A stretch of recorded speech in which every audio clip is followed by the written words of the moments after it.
दोस्तों चंद्रयान 3 की लॉन्चिंग को लेकर बहुत बड़े अपडेट्स जो है वो सामने आ रहे हैं। इसे LVM-3 में फिट किया गया और इस मिशन का पूरा बजट 651 करोड़ रुपीस है।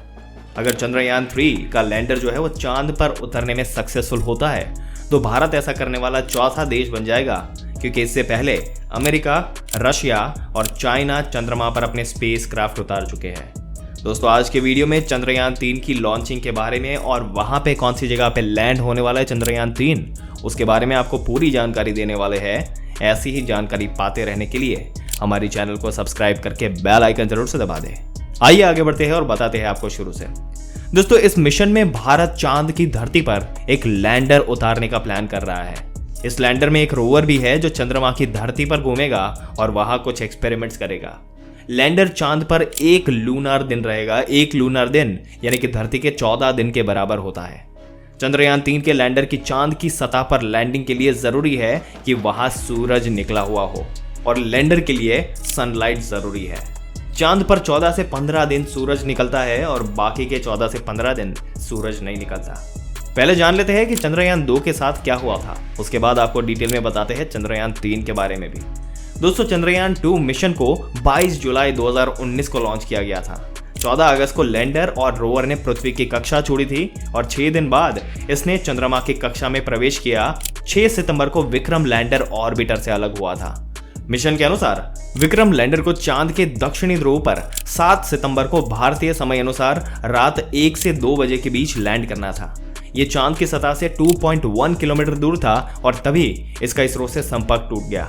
इसके बाद से ही भारत चंद्रयान 3 मिशन की तैयारी कर रहा है ताकि वो इसको सक्सेसफुल बना सके। चंद्रयान 2 ने 48 डेज में 30,844 लाख किलोमीटर की यात्रा की थी और मिशन पर 978 करोड़ रुपए का खर्च आया था। इसके विक्रम लैंडर से भले निराशा मिली, लेकिन ये मिशन नाकाम नहीं रहा, क्योंकि चंद्रयान 2 का ऑर्बिटर अभी भी चांद की कक्षा में अपना काम कर रहा है। दोस्तों अमेरिकी अंतरिक्ष एजेंसी नासा ऐसा बताया जा रहा है कि चांद की लेजर रेजिंग की स्टडी भी करेगा। इसरो चीफ एस सोमनाथ ने कहा कि चंद्रयान 2 मिशन में हम अनसक्सेसफुल रहे, जरूरी नहीं है कि हम हर बार सफल ही हो, लेकिन बड़ी बात यह है कि हम इससे सीख लेकर आगे बढ़ते हैं। उन्होंने कहा कि असफलता मिलने का मतलब ये नहीं कि हम कोशिश करना ही बंद कर दें। चंद्रयान 3 मिशन में हमें बहुत कुछ सीखने को मिलेगा और इतिहास हम रच पाएंगे। चंद्रयान 3 मिशन के तहत इसरो चांद पर पहुंचना चाहता है और भारत ने पहली बार, आपको बता दें कि 2008 में चंद्रयान 1 की सक्सेसफुल लॉन्चिंग की थी। इसके बाद 2019 में चंद्रयान 2 की लॉन्चिंग और भारत को असफलता मिली और अब चंद्रयान 3 लॉन्च करके इतिहास रचने की कोशिश जारी है। इसकी लॉन्चिंग श्रीहरिकोटा के सतीश धवन स्पेस सेंटर से होगी। इसरो ने स्पेस शिप को चंद्रमा तक पहुंचने के लिए 3 हिस्से में तैयार किया है, जिसे टेक्निकल लैंग्वेज में मॉड्यूल कहते हैं। चंद्रयान 3 मिशन में मॉड्यूल के 3 हिस्से हैं। चंद्रयान 2 में इन 3 हिस्सों के अलावा एक और हिस्सा था जिसे ऑर्बिटर कहा जाता है। उसे इस बार नहीं भेजा जा रहा, क्योंकि चंद्रयान 2 का जो ऑर्बिटर है वो पहले से ही चंद्रमा के चक्कर काट रहा है। अब इसरो इसका इस्तेमाल चंद्रयान 3 में करेगा। चंद्रयान 3 मिशन सफल होता है तो अंतरिक्ष के क्षेत्र में भारत की एक और बड़ी कामयाबी होगी। इस बीच जानना जरूरी है कि आखिर चंद्रयान 3 है क्या, इसे तैयार करने के पीछे किसका हाथ है और ये चंद्रयान 1 और 2 से कैसे अलग है।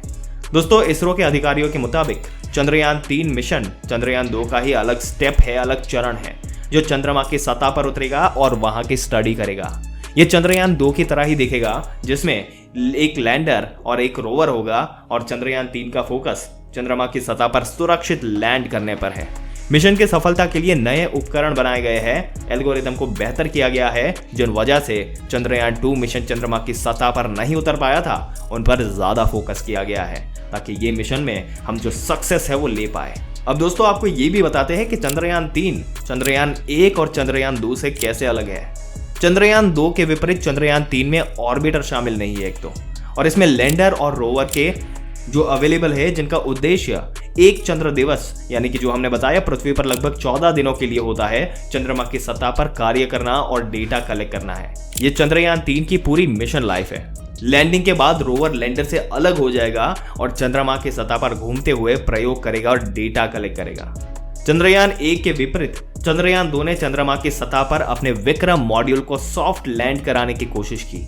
इसके साथ ही चंद्रयान 2 ने और कई वैज्ञानिक रिसर्च करने के लिए 6 पहियों वाले प्रज्ञान रोवर को तैनात किया। उड़ान भरने पर चंद्रयान 1 का वजन 1380 किलोग्राम था, जबकि चंद्रयान 2 का वजन 3850 किलोग्राम था। चंद्रयान 1 भारत का पहला चंद्र मिशन था, जिसे 22 अक्टूबर 2008 को आंध्र प्रदेश के श्रीहरिकोटा सतीश धवन स्पेस सेंटर से लॉन्च किया गया था। 29 अगस्त 2009 तक ये 312 दिनों तक चालू रहा और 3400 से ज्यादा चंद्र परिक्रमाएं पूरी की।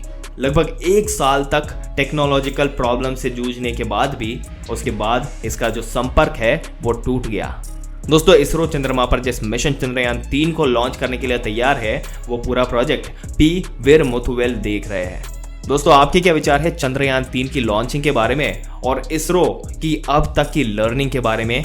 अपने विचार जो है वो हमें कमेंट करके जरूर से बताइएगा। अगर वीडियो अच्छा लगा हो तो लाइक करने के साथ साथ अपने दोस्तों और रिश्तेदारों के साथ जरूर से शेयर कर दें और ऐसी जानकारी पाते रहने के लिए हमारी चैनल को सब्सक्राइब करके बेल आइकन जरूर से दबा दें। मिलते हैं एक और दिलचस्प वीडियो में एक और दिलचस्प जानकारी के साथ। तब तक के लिए इस वीडियो में अंत तक बने रहने के लिए आपका दिल से धन्यवाद।